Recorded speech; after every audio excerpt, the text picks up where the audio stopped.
Hello students. तो आज हम सुनेंगे एक और कहानी हिंदी में।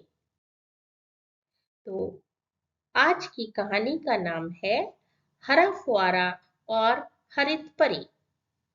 एक दिन चुनमुन अपने दोस्त मिंटू के साथ शाम के समय झूले वाले पार्क में घूमने गया।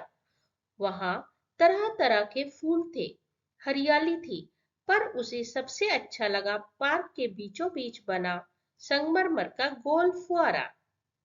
उसमें से हरदम पानी की बौछारें निकलती, इसलिए चुनमुन को लगा जैसे फुआरे के पास आकर उसका तन मन शीतल हो गया हो। पास ही बेंच पर बैठकर दोनों बातें करने लगे। उस फुआरे के चारों ओर बहुत से सुंदर पेड़ पौधे लगे हुए थे और फुआरे के बीच में हरी लाइट जगमगा रही थी। उससे फुआरे की सुंदरता अनोखी लग रही थी। हरी लाइट से फुआरा भी हरा हो गया था। चुनमुन हंसते हुए बोला, तो ठीक है, हम इसका नाम हरा फुआरा रख देते हैं। मिंटू बोला, हाँ हाँ, यह नाम सुंदर है। तभी चुनमुन को लगा हरा फुआरा उसे देखकर हंसा है। उसने मिंटू से कहा, मिंटू जरा देखो तो, हरा फुआरा हमें देखकर हंस रहा है, जैसे दोस्ती के लिए हमें बुला रहा हो। तो चलो इसके चारों ओर चक्कर लगाते हैं, मिंटू बोला। और दोनों फुआरे के इर्द गिर्द गोला बनाकर तेज तेज दौड़ने लगे। पार्क में बहुत से लोग थे। कुछ टोलियां बनाकर बैठे बातें कर रहे थे, कुछ बेंचों पर बैठे थे, कुछ टहल रहे थे। सबने देखा कि चुनमुन और मिंटू की बड़ी निराली दौड़ शुरू हो गई है। तभी चमत्कार सा हुआ। हरा फुआरा अचानक खूब बड़े से गोल गोल हरे गुब्बारे में बदल गया और उड़ चला आसमान में। साथ ही चुनमुन और मिंटू भी। मिंटू की हल्की चीख सी निकल गई, पर चुनमुन खुश था। बड़ी देर तक चुनमुन और मिंटू हरे फुआरे के साथ आसमान में घूमते रहे। उन्होंने चांद, मंगल, शुक्र आदि ग्रहों की सैर की। ध्रुव तारे का को भी पास से देखा। ब्रह्मांड के और भी अनोखे ग्रह और तारे देखे।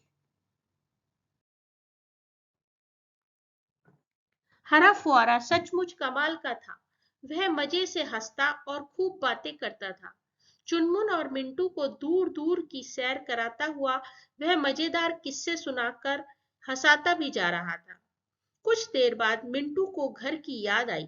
उसने कहा, अरे हरे फुहारे, बड़ी देर हो गई, घर के लोग हमारा इंतजार कर रहे होंगे।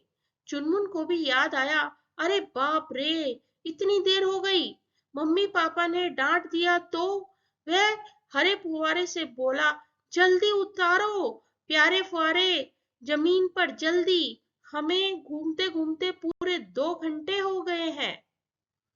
अरे यह तो मैं भूल ही गया था, हरे फुहारे ने हंसते हुए कहा। वह तुरंत नीचे की ओर चल पड़ा। जब हरे फुहारे के साथ चुनमुन और मिंटू नीचे उतरे तो पार्क में बहुत से लोग थे जो यहाँ वहां बैठे या टहल रहे थे। वे अचरज से भरकर यह तमाशा देख रहे थे, जैसे उनके सामने जादू की कोई रील चल रही हो। चुनमुन और मिंटू झटपट उतरे और घर की तरफ चल दिए। हरा फुआरा अब देखते ही देखते हरी परी में बदल गया, जो मुस्कुराते हुए आसमान की ओर उड़ चली।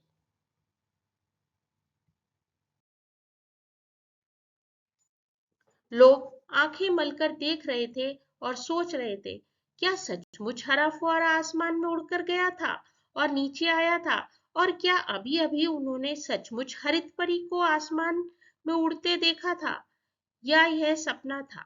उस दिन के बाद रोजाना चुनमुन और मिंटू शाम के समय हरे फुआरे के पास बैठने के लिए आते, लेकिन जहां हरा फुआरा था वहां अब हरित परी की मूर्ति नजर आती, जिसके चारों ओर शीतल जल की बौछारें गिरती रहती और फूल महकते। दूर दूर से लोग यह अनोखा दृश्य देखने के लिए आते और हरित परी के चारों ओर आसमान से गिरती बौछारों को देख अचरज में पड़ जाते। आशा है आपको कहानी पसंद आई होगी। ऐसी और बहुत सी कहानियों को जानने के लिए, समझने के लिए चैनल को लाइक करना, दोस्तों में शेयर करना और सब्सक्राइब ना करना ना भूलें। धन्यवाद।